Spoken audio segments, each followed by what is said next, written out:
છેલ્લા 4 દિવસથી ઠંડીનો ચમકારો વધ્યો હતો.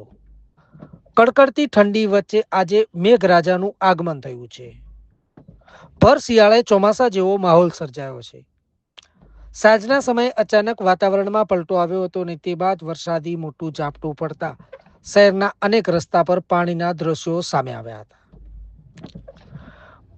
કમોસમી વરસાદને લઈ ખેડૂતોનો જીવ પણ તાળવે ચોંટી જવા પામ્યો છે. ખેડૂતો ચિંતાતુર બન્યા છે.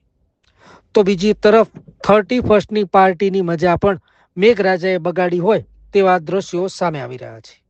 આજે 31st અનેક જગ્યાએ પાર્ટીઓનું આયોજનના સમાચાર સામે આવ્યા હતા, પરંતુ આ મેઘરાજાએ 31st પાર્ટીનું પણ આયોજન બગાડ્યું હોય તેવા એધાણ વર્તાઈ રહ્યા છે. મેઘરાજાનું આગમન થતાં તેમજ કમોસમી વરસાદ પડતા અત્યારે તો ખેડૂતો ચિંતાતુર બન્યા છે. કમોસમી વરસાદ ખેડૂતોનો કેટલોક નુકસાનકારક સાબિત થાય છે તે તો સમય બતાવશે.